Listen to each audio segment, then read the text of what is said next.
नमस्कार, मैं योगेश राणा। महाराष्ट्र में मची उथल पुथल को लेकर मीडिया में दो तथ्य बहुत ही ज्यादा प्रसारित किए जा रहे हैं। एक, अजीत पवार ने एनसीपी को इसलिए तोड़ दिया क्योंकि शरद पवार की नजदीकी राहुल गांधी से बढ़ रही थी। अजीत पवार विपक्ष के महागठबंधन में राहुल गांधी का नेतृत्व स्वीकार करने के लिए कतई तैयार नहीं थे, यानी एनसीपी राहुल गांधी की वजह से टूटी। यह मीडिया में कुछ रिपोर्ट में कहा जा रहा है। न्यूज एजेंसी एएनआई ने भी सूत्रों के हवाले से इस पर जानकारी दी है। इस जानकारी के अनुसार अजीत पवार सहित एनसीपी के कुछ विधायक राहुल गांधी के साथ मंच साझा करने को लेकर शरद पवार के एक तरफा फैसले से नाराज थे। एनसीपी राहुल गांधी के कारण टूटी, यह परसेप्शन तैयार किया जा रहा है। यह कमाल की बात है। आप कुछ तथ्यों पर, कुछ बातों पर बस गौर कर लीजिए। एनसीपी में अजीत पवार की हैसियत करीब करीब जीरो कर दी गई थी। पिछले 4 साल में अजीत पवार और शरद पवार के बीच में अनबन थी, दूरियां बढ़ी। शरद पवार ने अजीत पवार को उठाकर एक तरफ पार्टी में रख दिया था। पिछले कई माह से अजीत पवार को लेकर बार बार खबरें आ रही थी कि वो बीजेपी में कभी भी जा सकते हैं। एक बार तो उन्होंने अपने सोशल मीडिया हैंडल से एनसीपी का लोगो भी हटा दिया था। पटना की बैठक तो बहुत बाद में हुई, यह तो कुछ दिन पहले की ही बात है। राहुल गांधी के कारण एनसीपी टूटी है, यह कहने वालों को कुछ अन्य बातों पर भी गौर करना चाहिए। अजीत पवार कह रहे हैं कि मेरे साथ एनसीपी के 53 में से 40 विधायक है और 9 में से 6 विधानसभा परिषद सदस्य है। अजीत पवार और अन्य 8 विधायकों को शिंदे सरकार में मंत्री बनाया गया है। कुल मिलाकर ये 9 लोग हुए और इनमें से 4 पर बहुत ही गंभीर किस्म के आरोप है। ये ईडी की रडार पर है। अजीत पवार पर महाराष्ट्र स्टेट कोऑपरेटिव बैंक की ओर से दिए गए लोन में अनियमितताएं बरतने के आरोप है। यह लोन घोटाला 2005 से 2010 के बीच का है। तब महाराष्ट्र में कांग्रेस एनसीपी के गठबंधन की सरकार थी। ईडी ने इसी साल अप्रैल में चार्जशीट दायर की। हालांकि ईडी ने अजीत पवार को अभी आरोपी नहीं बनाया है, लेकिन वो भ्रष्टाचार के संगीन आरोपों से घिरे हुए एक नेता है।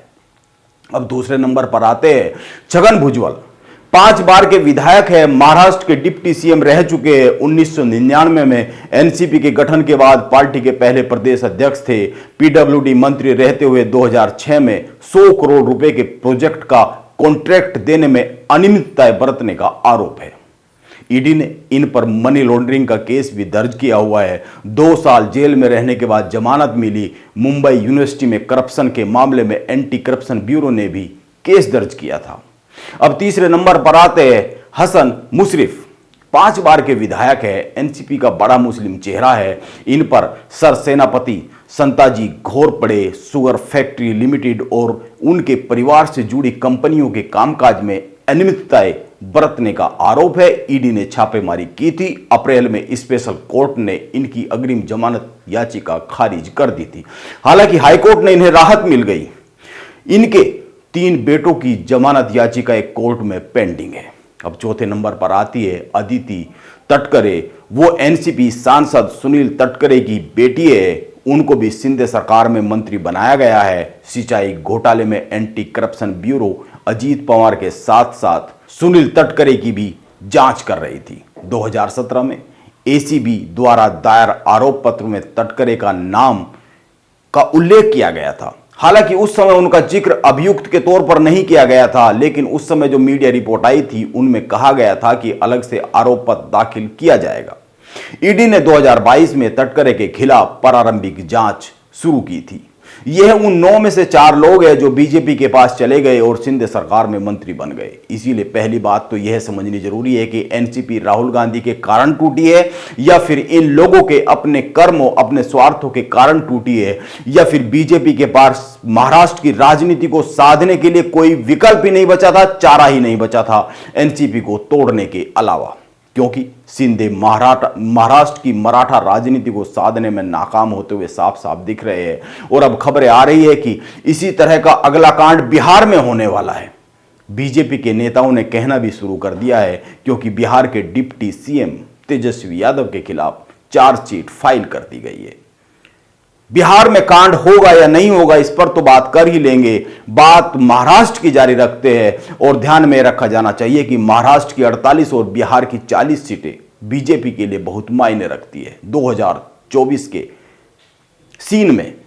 अगर यहां पर जरा से भी ऊंच नीच हो जाती है तो बीजेपी का 2024 का सारा मिशन मिट्टी में मिल जाएगा, क्योंकि सत्ता नंबरों से चलती है और इन 2 प्रदेशों में कामयाब हुए बगैर जरूरी नंबर बीजेपी को हासिल करने में दिक्कत हो सकती है। वो कोई कुछ भी कहे, यह एक सच्ची बात है कि इन 2 प्रदेशों में बीजेपी फंसी हुई है। इस पर एतबार बीजेपी के हर भक्त को करना ही चाहिए।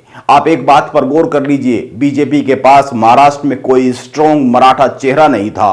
प्रदेश में बीजेपी के सबसे बड़े नेता देवेंद्र फडणवीस ब्राह्मण है, अजीत पवार एक मजबूत मराठा चेहरा है। मराठा समाज में उनकी वैल्यू एकनाथ शिंदे से कहीं अधिक है।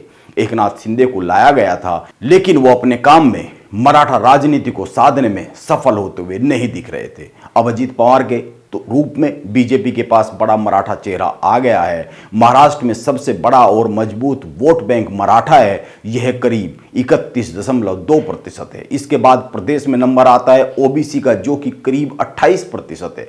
लेकिन मैं बार बार एक ही सवाल करता हूं, क्या अजीत पवार इस मराठा वोट बैंक को बीजेपी की तरफ मोड़ पाएंगे? अभी तक महाराष्ट्र में मराठा मतदाता का झुकाव बीजेपी की तरफ बहुत ही कम रहा है। एनसीपी प्रमुख शरद पवार का बीजेपी के साथ गठबंधन नहीं करने की एक बड़ी वजह यह भी रही है, वह बीजेपी के साथ गठबंधन करने से बचते रहे हैं। शरद पवार अपने मराठा कोर वोट बैंक को लेकर आश्वस्त नहीं रहे हैं कि अगर वो बीजेपी के साथ गठबंधन में आएंगे तो उनका यह वोट बैंक बीजेपी के पास चला जाएगा कि नहीं चला जाएगा। अजीत पवार ने यह रिस्क लिया है। क्यों रिस्क लिया है? इसके तमाम कारण गिने जा रहे हैं। इसको राजनीतिक महत्वाकांक्षा से जोड़ा जा रहा है, मजबूरियों से जोड़ा जा रहा है। अजीत पवार और उनके बहुत सारे साथी चारों तरफ से फंसे हुए थे ईडी के शिकंजे में। बहुत सारी चीजें हैं। राहुल गांधी का भी एंगल निकाला जा रहा है, लेकिन सवाल यह है कि अजीत पवार क्या मराठा वोट बैंक को बीजेपी की तरफ मोड़ पाएंगे, वो भी उस स्थिति में जबकि मराठा वोट बैंक के उनसे बड़े नेता शरद पवार अभी एक्टिव है। लेकिन मैं फिर कहता हूं कि जाति और समुदाय के वोट बैंक का अपना एक मनोविज्ञान होता है, वो इतनी आसानी से मूव करता नहीं है। आप उत्तर प्रदेश में तमाम गठबंधनों का हस देख ही चुके होंगे। मायावती अपने वोट बैंक को मूव नहीं करा पाई थी, बड़े बड़े धुरंधर वोट बैंक को मूव नहीं करा पाते हैं। मायावती ने सपा के साथ गठबंधन किया था, मायावती को फायदा हो गया था, लेकिन सपा को फायदा हुआ नहीं था। एकनाथ शिंदे का भी यही हाल महाराष्ट्र में होता हुआ दिख रहा है। वह उद्धव ठाकरे का एक विकल्प वहां पर बनते हुए नहीं दिख रहे हैं। उन्होंने शिवसेना तो हत्या ली है, लेकिन शिवसैनिकों को हत्याते हुए नहीं दिख रहे।